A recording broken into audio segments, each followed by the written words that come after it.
Oh, that's Thomas. He used to follow me around before he left the cannery. Oh, didn't see you there. I was just occupying myself with a little engineering. Whoa, Miss Parvati. Hey, you're, how are you? Hi, hello. Are you, are things safe out here? How are you keeping? Great, just great. I've been trying to keep stuff running, just like you. Only I'm not so... Wait, they didn't kick you out, did they?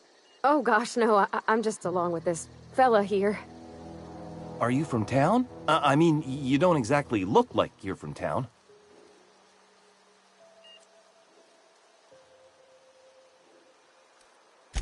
Well, what I meant was you're reasonably well armed and don't look stricken with... Sorry, I just wasn't sure if you were from town or if you were one of us. Something's been chewing at me, you see. Fact is, I've been, well, lying. To everybody here. Camp thinks I'm a mechanical genius, but I couldn't fix a busted chair.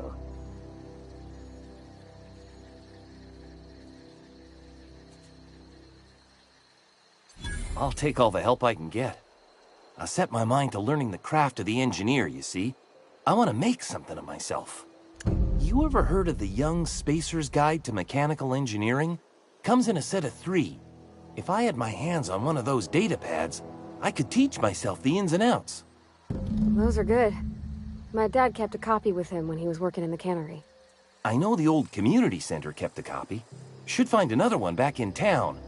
If you could find me even one of those pads, I'd be greatly obliged.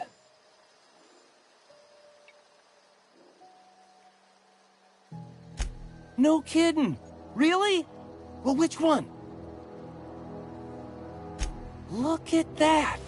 Building a computing machine out of Spectrum potatoes, a primer. I'm just glad it survived all these years. I appreciate you going through... In fact, I put aside something special, on the off chance that somebody'd search out those data pads for me. Well, don't keep me in suspense. Ain't that just ironical? If I'd worked a little longer back at the cannery, I might have found this myself. 2 whole data pads? Be still my beating heart. Oh, almost forgot your payment.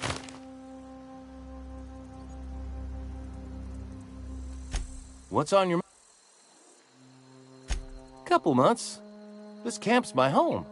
People you see milling about, they're my family. At least I think of them that way. I owe them my life.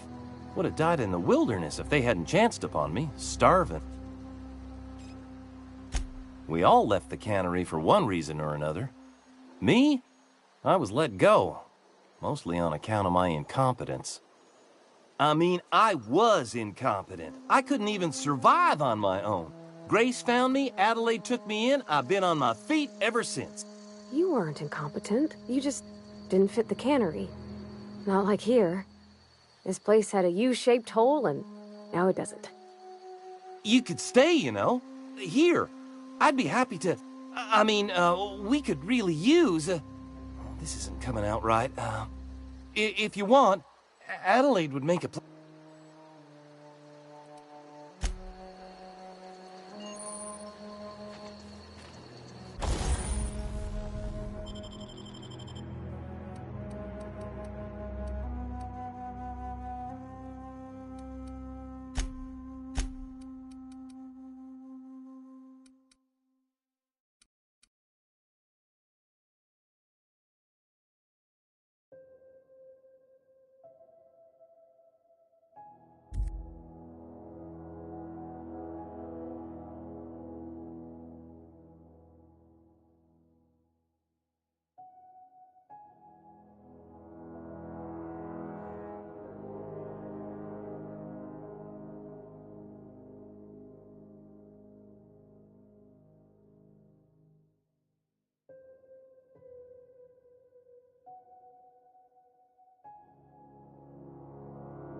I'm going.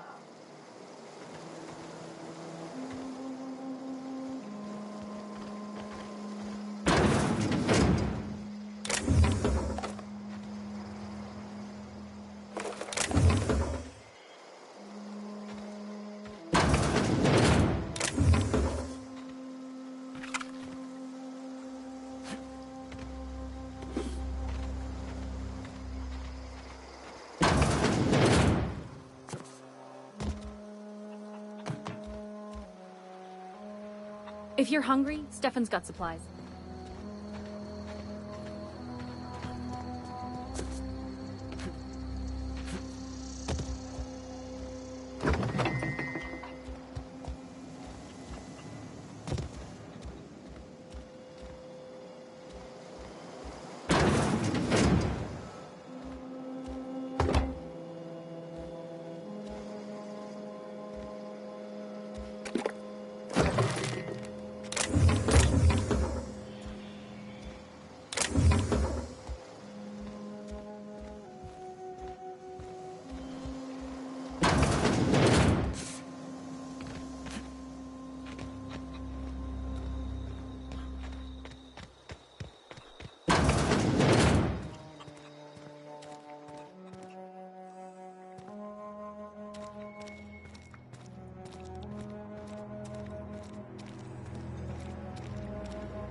If you're hungry, there's meat turning on the spit outside.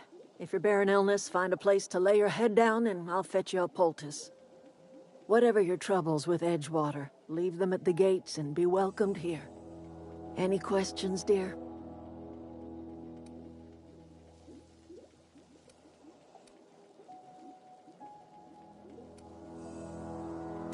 Really? Now that you mention it, you don't have the look of an indentured laborer about you. Not nearly enough despair in your eyes.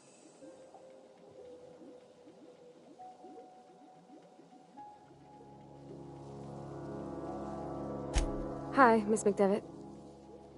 Parvati. Are you still in the custom of collecting flowers? You're welcome to take your pick. I do apologize for visiting upon your intentions. You and yours are welcome here. Are you staying long? You should try some of my tobaccorn tea. I brew it in an old spittoon, but it's been cleaned.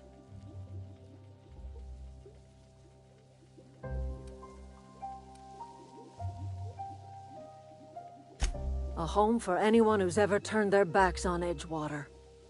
A home for those of us with nowhere left to go and nothing to lose.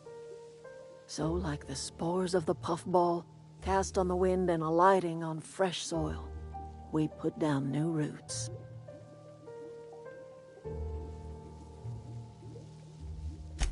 It is an unpleasant story, dear. But the short of it is that sometimes one wakes up and realizes the place that was once her home for much of her life has changed. The home in which we spent our lives has left us behind, and so we must move on. And that is as much as I will say on the subject.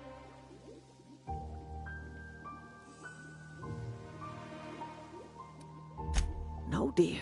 The garden belongs to us all. Life is the gift of the universe, and the universe yields its bounty equally, absent of prejudice.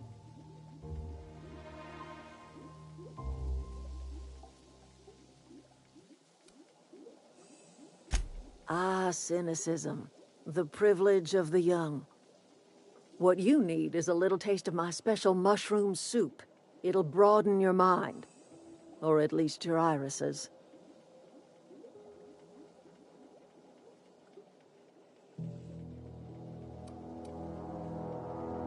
Reed Thompson? You here on behalf of that cold-eyed reptile? Let's hear it. What's Reed's idea of peace, then?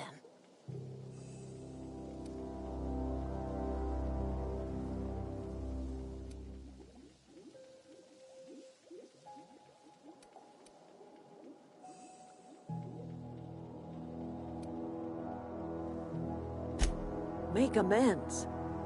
Spare me. Only thing Reed knows how to make is a mess. Like everything else that comes out of Edgewater, that peace offering is canned. I and my own are living just fine out here by ourselves.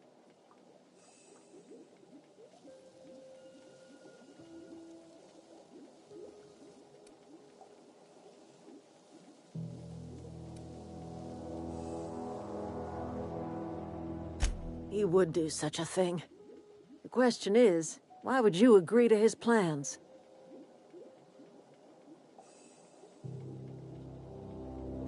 Cannery's got a regulator. You want ship parts, you ought to rip them out of the cannery's guts and leave us be. If you're going down to the plant, you should divert power away from Edgewater and toward our end of the grid. Think about it. You'd be liberating an entire town from a lifetime of service to that odious cannery. Seems the sort of thing a hero would do.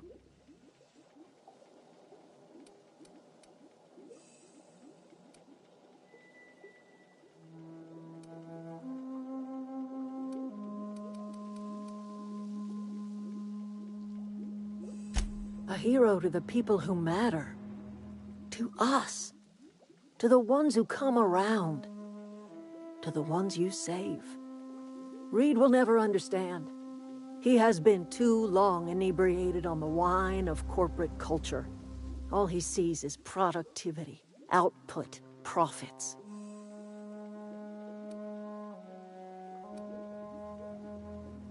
Life in Edgewater grinds to a halt. The cannery shuts down, workers desert in droves, and our own little camp grows and thrives. You bring power to Reed's town and you'll be killing us. Reed knows it. He's counting on it.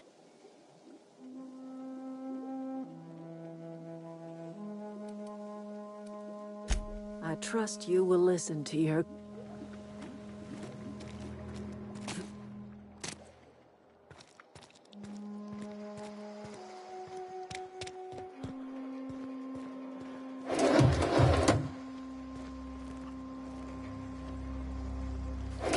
Keep him quiet.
Where are we headed?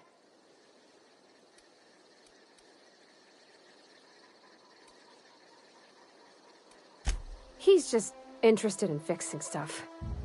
He always used to follow me around, asking me to explain what I was doing. Like a puppy.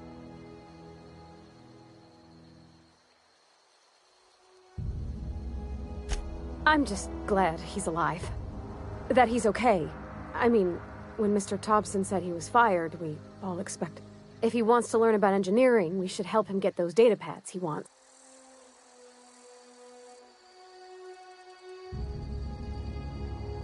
You mean...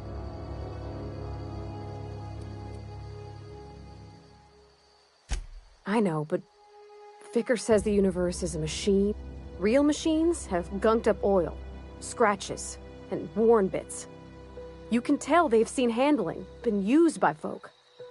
The machine Vickers sees is one ain't never been run. It's not for people to live in. It's something on a museum shelf, under glass.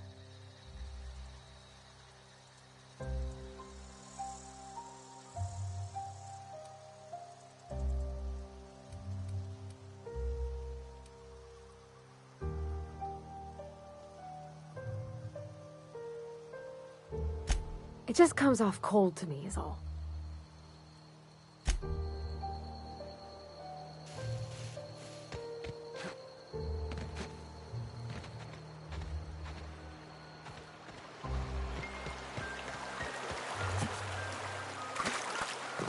I always wanted to poke around in here.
Control room should be off to the right. I hope we're doing the right thing.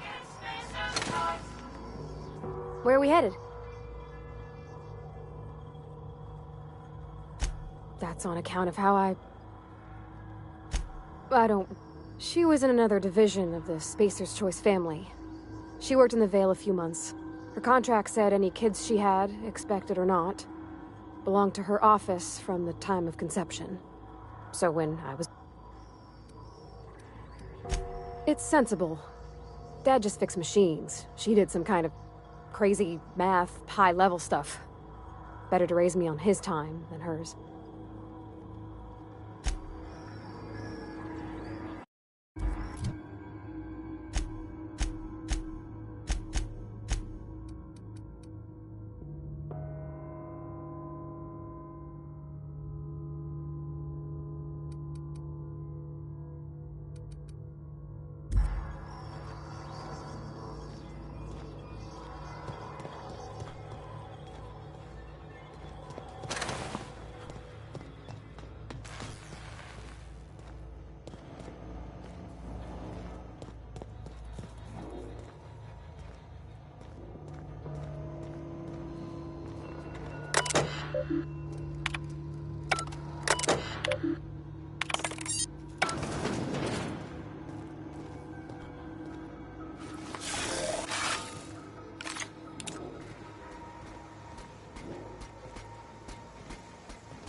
unexpected.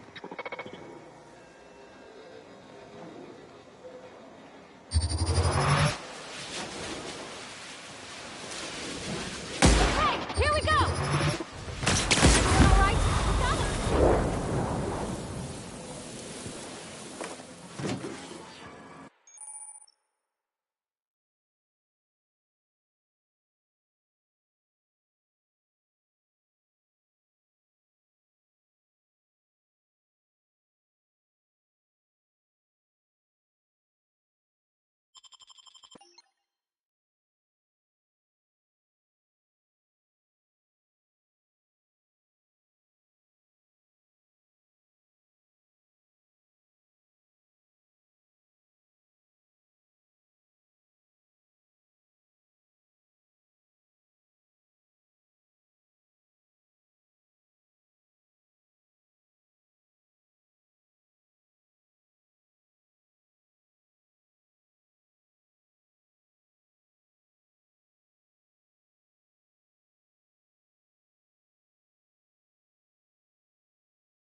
Search failed. Suspicious data not found.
Not real. You're not real.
Away, Phantom!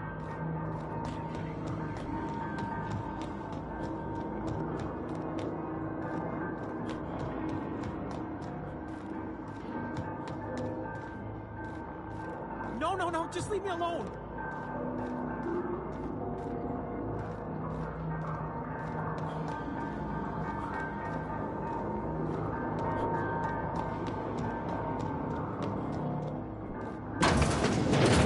Not real. You're not real.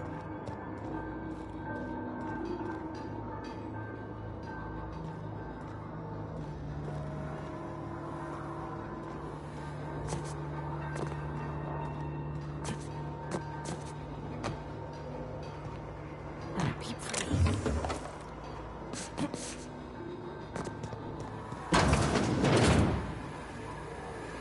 Mind the steam. You're liable to get scalded.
security patrol.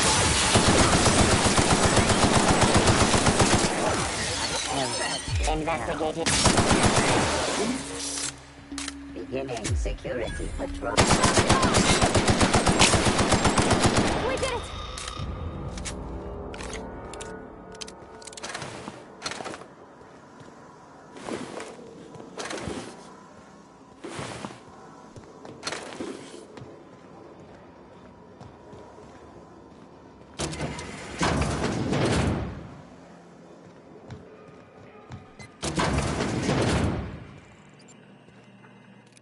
One.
You're not real. You're not real.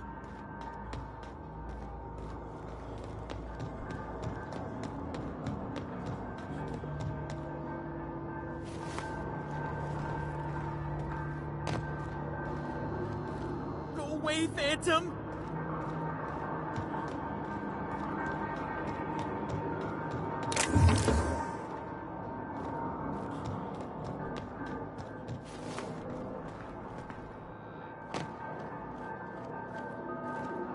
No, no, no, just leave me alone. You're not real. You're not real. Get away from me, Phantom. Shoot, scram.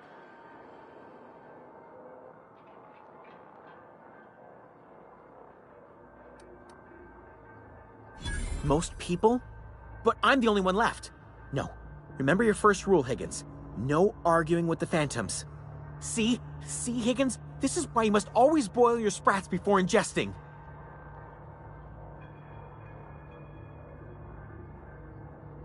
Of course. Do excuse me. I experience brief flashes of mania during which I am visited by the phantoms of my imagination. Chester D. Higgins. The D stands for definitely not insane. I use it as a reminder.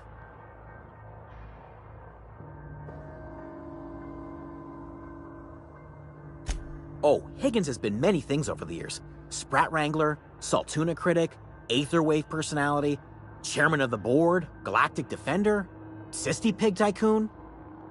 I've come a long way for someone who started off as a simple engineer right here in this... Jimmy'd opened the vending machines. That lasted a good couple of months. Eventually, I had to resort to more unconventional means of filling my insides.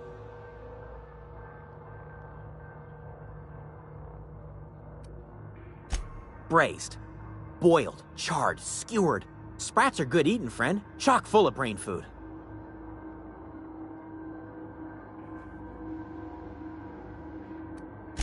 I specialized in automechanicals, drones, sentries. Repaired them, maintained, upgraded. Did it all from my old workroom just over in the next...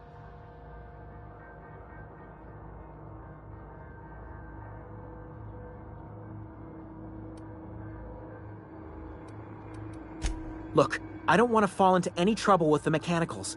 If they wise up to our plans, they will come for us. With prodding irons.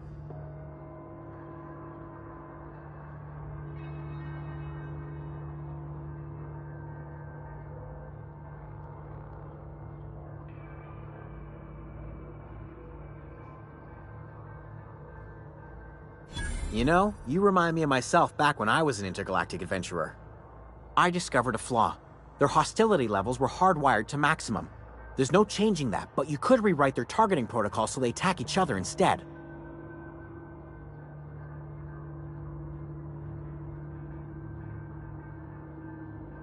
Yes, that's exactly it. I see you're also versed in the noble art of mechanical engineering. There's a behavior control terminal in the other room. It should have options to change how the mechanicals act, including whom they shoot at. Oh, that reminds me. You'll need my passcode to access the behavior control terminal. Here, let me just write it down for you.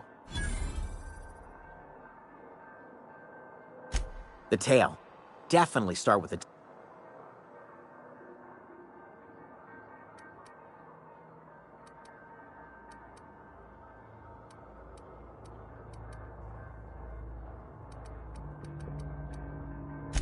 Mechanicals lost their bolts.